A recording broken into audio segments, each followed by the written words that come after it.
While nag-upload ako kanina patungkol sa schedule ng payout sa social pension for indigent senior citizens, ay meron ako natanggap na komento galing sa ating mga members sa social pension.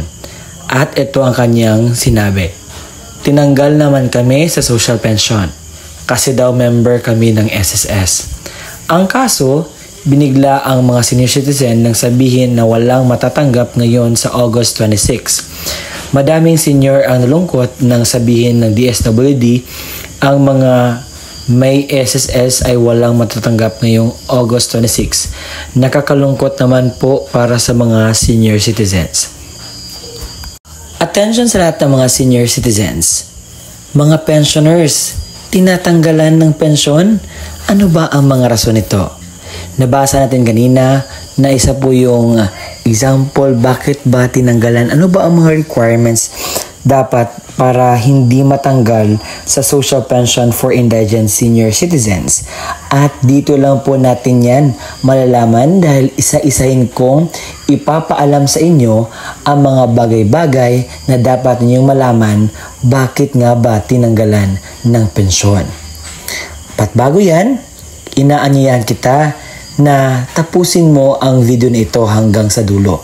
Dahil gusto kong ipaalam sa iyo ang bawat linya na may karagdagang kaalaman na pwede niyo makuha dito. So, alamin natin ang mga rason, alamin natin lahat. Ibibigay ko sa inyo lahat ng mga recados or mga recipe sa inyo pong dapat pakinggan ngayong gabi. Kung gusto mo ang ganitong content, ay inaanyayahan kita na isubscribe ang aking YouTube channel dahil nag-upload ako ng mga updates patungkol sa benepisyo ng ating mga senior citizens, payout ng ating mga senior citizens, at iba pang mga bagay patungkol sa mga senior citizens. Kaya naman, stay tuned at kung gusto mo naman manatiling updated ka, i-bell notification na para sa gayon, kada upload ko ay ma-update ka kung ano naman yung magandang balita. At ngayon po ay atin munang pag-usapan itong nangyari kay nanay. Tanggal sa social pension list. Ano ba ang mga nangyari? Bakit sila tinanggalan ng social pension? At saang lugar ba ang pinakamaraming tinanggalan ng social pension? At kung nais mo na malaman ang mga detalye bakit maraming tinanggalan ng social pension, ating sisimulan ang video na ito. Iloilo ang may pinakamaraming lugar na tinanggalan ng social pension. At sa lahat-lahat, umabot ng 13,468 na mga benepisyaryo ng social pension ang tinanggal sa Western Visayas. Batayan sa Department of Social Welfare and Development. Sa lahat ng mga taga-Iloilo dyan, baka nagtaka kayo na hindi na kayo nakatanggap ng mga benepisyaryo sa social pension. Baka isa kayo sa mga natanggal na. Pero ano ba dapat ang kailangan para maging isang miyembro or maging parte sa social pension? Ngayon, pag-uusapan natin ano nga ba ang mga kwalifikasyon ng senior citizen para sa social pension. Ang ibig sabihin ng social pension ay ito ay benepisyo na makukuha ng mga senior citizen. Ilang taon ba pwede maka-avail or pwede masali ang isang senior citizen sa benepisyong ito? Kung ang isang tao ay may edad na 60 years old and above. Kasi yan naman po yung timeline na tinatawag na tayong senior citizen. Pero ito yung mga qualifications talaga na dapat nating ilagay sa ating isipan. Una-una, ito ay para sa mga sakitin at saka mayroong disability. Pangalawa, walang pension na natatanggap sa gobyerno o kung sa anumang mga private institution. Kung ikaw ngayon ay nakatanggap sa SSS, GSIS, so hindi ka po belong sa benepisyong ito. Dahil po nakalagay po doon na para lamang po sa mga walang tinatanggap na benepisyo buwan-buwan. Pangatlo ay walang permanent na income. Ibig sabihin walang trabaho, walang panghanap buhay. So, gano'n. Ngayon, alamin natin bakit marami ang natanggal sa social pension. Ano po ba yung mga rason? Batay sa pag-validate ng DSWD, nakita nila na may 1,327 na tumatanggap ng pensyon galing sa SSS and GSIS. 830 ay tumatanggap pa ng honorarium or sahod. 331 tumatanggap ng regular na support sa kanilang pamilya. At yung iba ay namatay na. Yung iba naman ay nag-iba ng location na kanilang pinagtitirhan. At ito po ay very red flag dahil po ang qualification na ating pinag-uusapan kanina. Unang-una, kinakailangan wala pong tinatanggap na kung ano na pensyon sa iba't ibang institusyon. So ito yung 1,327, automatic po natanggal na po yun sila. Dahil ang nasa qualification walang-wala po. Yung mga tao dapat na walang tinatanggap na mga pensyon. Baka kasi ang nangyari o ang mangyayari nito, dalawa na yung tinatanggap nila. Nakatanggap pa sila sa GSIS or SSS tapos meron silang social pension. Yung iba naman nag-aantay dahil yung first lot kasi itong social pension. So, mabuti naman at nag-validate si DSWD dahil marami pa ang nasa waiting list na papasok at tatanggap ng mga pensyon. At yung ano naman, pangalawa is walang income. Pero itong mga nakakuha ng support galing sa kanilang pamilya ay hindi po pwede na maging kasali sa social pension. And lahat po ng mga natanggal, bigyan po natin ng oportunidad yung iba na hindi talaga at walang-wala talaga sa buhay. Dahil sa sobrang hirap po ng panahon, yung iba ay hindi na makasadong makakain sa tamang pagkain. And I hope na mag-validate pa more ang DSWD nang sa gayon marami ang makakatanggap ng benepisyong ito. Nakuha ng Iloilo City ang pinakamataas na senior citizen na tanggal sa social pension na umabot ng 5,324. Kasunod niyan ang Negros Occidental na natanggalan din ng 3,282. Kasunod niyan ang Capiz na tinanggalan din ng 1,594. Kasunod niyan ang Aklan na tinanggalan din ng 1,494. Sumunod dyan ang Antique na natanggalan din ng 1,308. At panghuli ang Guimaras na natanggalan din ng 466 na social pensioner. At kabuuan, umabot ng 13,468 na mga social pensioner ang natanggal. Sa mga senior citizen dyan na hindi pa alam kung paano ba mag-apply sa social pension, ito po ang panoorin ninyo. Tayo po ay mag-a-apply sa DSWD. Alam ko mayroon na kayong ideya kung ano po ang DSWD at kung saan po ang pinakamalapit na DSWD office sa inyo. Doon po tayo pupunta.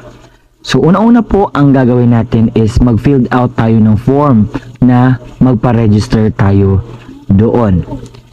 So, hahanap tayo ng makakatulong sa atin. If kayo po ay hindi na po kayo makakita at filled out ng form, you can reach someone na tutulong sa prosesong ito. Pwede po kayo magpatulong sa iyong mga anak o sa kung sino pa yung pwede mong lapitan. At pagkatapos na mag-filled out ng form na ito, so ang gagawin is mag-validate po iyon kung ang ginawa mo ay tama, kung ikaw po ba yung tao na yon na nag-file ng social pension. Pangalawa is kinakailangan pong magdaan kayo sa interview. So sa interview, basic questions kung ano yung nilagay mo doon sa form, kung totoo ba yun o hindi. So yun naman po ang mga malagay na details po sa inyo. So pangatlo, ito po ang gusto ko pong i-clear sa inyo.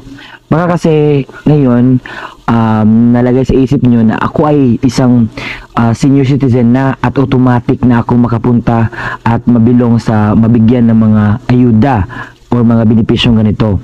So you need to do the process po, magpa-register po muna para malagay po yung pangalan po natin. At take note na ang social pension po ay meron lamang pong slot or meron pong mga indicated mga ilang slot na po para dyan dahil punong-puno na po ang social pension na benefits. Napakarami na pong nakapag-apply at mga kwalipikado, mga beneficiaries sa social pension. Kaya, ang gagawin natin, kinakailangan tayong mag-antay ng ilang months, years before tayo makapasok sa social pension. Kaya, maraming mga nasa waiting list.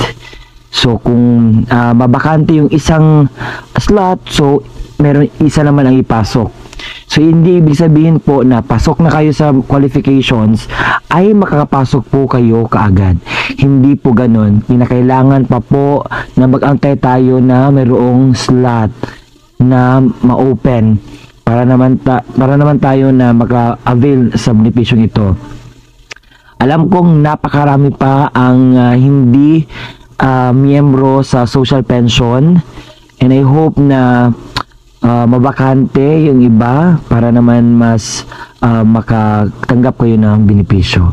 Ngayon naman pag-uusapan natin magkano ba ang matatanggap sa mga beneficiaries ng social pension. So, enacted in July 2022, ang dating 500 pesos po dinoble at naging 1,000 pesos na po ito ngayon. At saka laking tulong na po yan sa mga senior citizen kasi po ang mga senior citizen meron na po na yung mga maintenance at they really need this help na galing po sa kung saan man galing. Baka kayo ay magtatanong kung kailan nga ba ang payout nito. Nung dati every quarter, ngayon po ginawang every 6 months na po before mag-payout. At yun nga, yung bago palang payout is nakatanggap yung mga senior citizen ng mga beneficiaries ng 6,000 pesos. So it might be ang kasunod po niyan is mga November po ang kasunod na payout ng mga social pension na beneficiaries. So sa ngayon is every 6 months po ang payout. Pero yung iba gusto nila na maging quarterly na lamang ang pag-payout nila para siguro medyo matagal-tagal ang 6 months to. Pero okay siguro na maging ano na lang, every quarter na lang talaga. So according sa isang si Gatchalian na parang ibalik talaga sa quarterly. Akala nyo nakalimutan ko yung requirements sa pag-apply? Hindi po. So, ang una nyong gagawin is pumunta po kayo dapat pala sa OSCA or kung saan po ang pinakamalapit na OSCA office sa inyo para sa pagpa-register doon kung ikaw po ay isang senior citizen na. So, ang dadalhin nyo po doon is senior citizen ID or kahit anong mga valid ID na naka-indicate po doon ang araw ng iyong kapanganakan. Pangalawa po is birth certificate. Napaka-importante po. At yung sinasabi ko kanina, yung pag-filled out ng social pension application form. At kapag may bakante po o may slot po na may bigay sa inyo, yun po, napakalaking tulong na po yun sa atin. At ngayon meron nga yung universal social pension, mas mabuti nga yun. Ito ang isa sa mga pinakahihintay ko na benepisyo na mabibigay sa ating mga senior citizen. Dahil ang Universal Social Pension, ang mangyayari po kasi kahit anong estado mo sa buhay, mayaman ka man, mahirap, kung ano mang indigents mo, kung ano mang trabaho mo, lahat po, as long as kapag ikaw ay isang senior citizen, pasok ka po dito sa Universal Social Pension. Pero as of this moment, hindi pa natin malalaman kung kailan po ito. At yun po ang kumpletong balita na dapat pong mapakinggan sa mga nagko-comment po, at na sana po na-address ko ang inyong concerns patungkol po sa mga bakit natanggal, ano ba yung mga rason bakit hindi na makatanggap ng pensyon, at yung mga gustong sumali po sa Social Pension for Indigent Pensioners. At ako po ito, si Ruel Melisotano, nagpapasalamat sa walang sawang pagsusuporta at pagsusubscribe ng aking YouTube channel. Hanggang sa muli nating pagkikita, bye-bye!